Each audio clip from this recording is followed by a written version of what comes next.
You're listening to Country Music Junkies, hosted by Patrice Whiffen. This week on Country Music Junkies, I'm so pleased to be chatting with Michelle of the country band El Coyote. Michelle, thank you so much for chatting with us. Thanks for having me. I want to talk a little bit about how this band first started. I read on your website that you started as a Friday kitchen jam during the winter. Talk to me a little bit about that and how this all came to be. So we all play in different bands ourselves here in Montreal, but we're all friends. Mike, who's my partner, he's played with Angela on her solo project and toured with her. And he's also played with Katie on Katie's solo project and toured with her. And through that, I met Katie. Through Mike, I met Katie and Angela. And we just started singing together. And soon we were all meeting up. And we just wanted to beat the weather blues here. And we were song swapping. And while we were song swapping and just showing each other our songs, we would just instinctively start singing harmonies on each other's stuff. And then we said, oh, this sounds pretty good, so we should just keep going. And in the end, we started to accumulate a lot of songs. And we said, well, we should probably go in the studio and record some of these songs just to document them, just for us when we get older, no pressure or anything like that. And then all of a sudden we're like, oh, this sounds pretty good. We should maybe try and share it with people. So that's what we're doing now. And then El Coyote was born. Now talk to me about the name. Very unique name. Where did that come from? Actually, we were originally going to go with Tight Perm. That was our original name.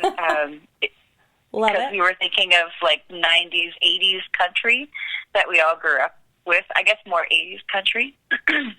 And a lot of that was like, tight jeans and tight perms. So we were debating on calling ourselves Tight Perm. That was the first name we had.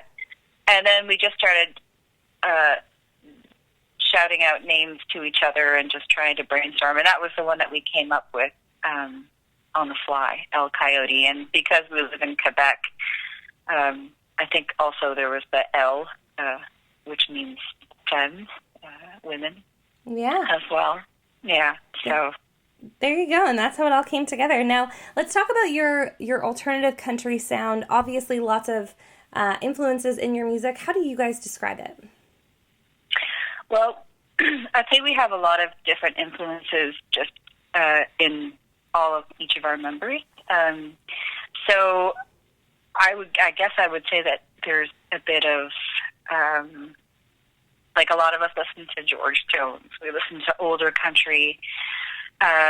Andrew Horton has a country band that does all covers. And a lot of times we would just sit and we would go over covers that we loved or we grew up listening to. So Patsy Cline, Hank Williams, Lefty Frizzell, George Jones, Loretta Lynn, Dolly Parton songs. So that's the main core of, I would say, a lot of our influences when it comes to country is the older country music that we all grew up in. Katie runs a radio show called Country Classics Hour here in Montreal and CKUT, and it's all country music. And what else? I would say in Montreal, there's this wonderful club called the Wheel Club that we all have gone to, and you can't play any music there that's past 1965. Oh, wow. So it's great. It's a wonderful place where you can go and you can learn so many great songs, great material, where a lot of artists who are modern artists now, I'm sure they grew up listening to these songs as well, and they're so important because they're just so well written. And so that's been the music that we listen to a lot of.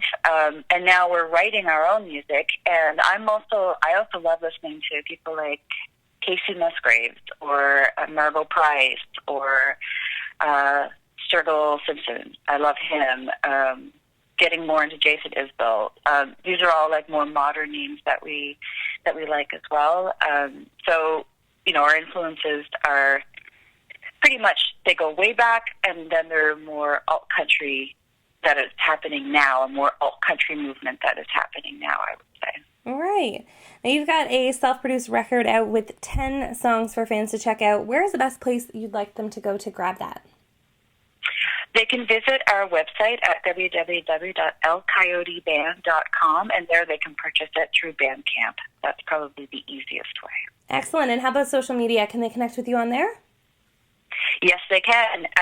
They can connect with us at El Coyote Band for Twitter, and we're also on Instagram at El Coyotes. Perfect. There you go. Well, Michelle, thank you so much for chatting with us today. Fans, be sure to check out their new self-produced record, 10 amazing songs from El Coyote. Check them out online and on social media as well, and see if they're ever playing a show near you. Michelle, thank you so much. Thanks so much, Patrice.